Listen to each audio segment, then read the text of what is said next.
first things first, we have to prep the wall before doing anything. So we are trying to remove the baseboard and the quarter that is under the baseboard, which you can see on the floor. So these things you have to remove. Be very careful so that you don't damage the wall behind that, because it's a dry wall, and then after that there is insulation and everything. So you don't have to destroy the dry wall. So that's it. You can see the tools, everything is from Home Depot. We did not have anything at home other than the basic tools. Hi guys, welcome to Sobia Jib, Canada with Sobia Jib. So as we promised that we'll be doing some home renovation and some DIY. So today I'm sitting in my basement trying to prepare my basement for a new vinyl flooring.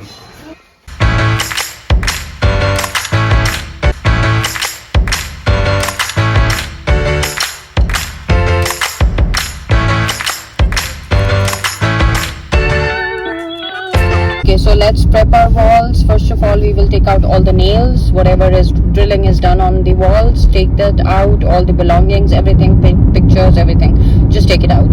And then we will fill up those nasty nail holes with putty.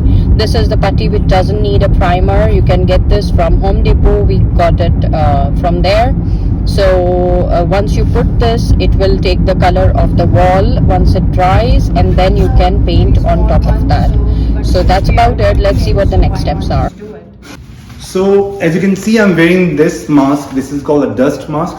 It will not cost you much, but while you're doing some scrapping or filing, you'll always get some dust, and it's not healthy. Now we have prepped our wall.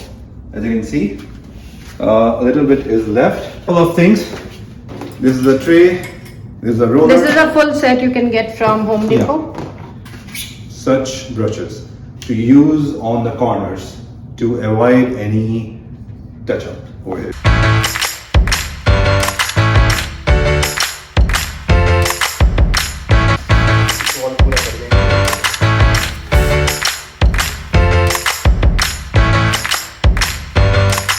Hi guys, so a common issue that you will face when you are painting the walls and when different people are doing it, so you will find this issue that there are, patches. We've left it to dry the whole night, and in the morning we've come down and we've seen this. There are different patches. You can see different shades because my daughter was doing it, I was doing it, and my husband was doing it, and we are not professionals. See, my husband did this one. This same. Yeah, so this wall, this is perfect. Is it? Yes. You guys tell me in the comment section, is it perfect or is it near to perfect? Show this one. It still requires some hand. This is done by my wife. This is done by my daughter. And my daughter, not right? So, guys, we are doing a second coat and we will tell you how it will turn out. Okay, guys, so we messed up. Okay, in the selection of color we really messed up, and we were going for a color, this one.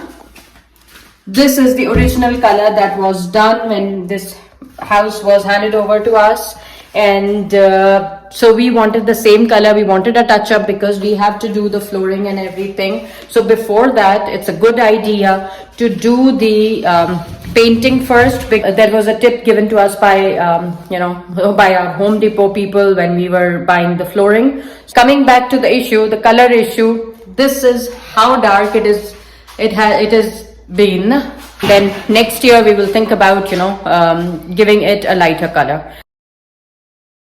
Always cover the small edges like these on top of the windows, doors, and also along the sides of the windows and doors with small brushes, so that you don't mess up the color of the baseboards of the windows.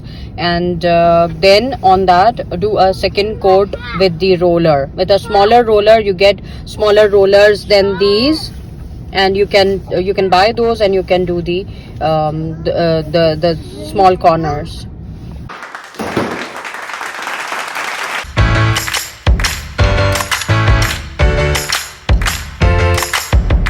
We are in our garage and trying to understand how this stuff works.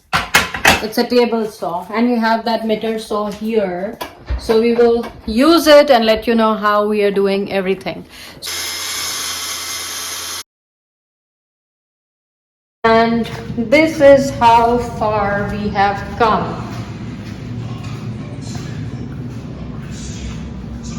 How do you feel, Gibran? Am I tired? How many hours have you worked here? 1.5 hours, 1 hour. 1.5. Let's say 2 hours. 3 hours. So we have wasted a couple of, I would say, planks. Not a couple of, 1 or 2 here and there, but we are using it at the edges, at the corners. So we are learning. There is always an estimate of 10% Wastage.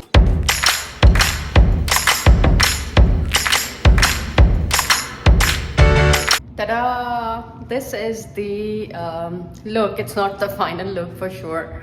Like it has some of the edges remaining, some of the edges at the stairs that we still have to do, and let's see, hopefully it will be completed. I'm not so sure because yesterday we were working up till 8 p.m. 9 p.m.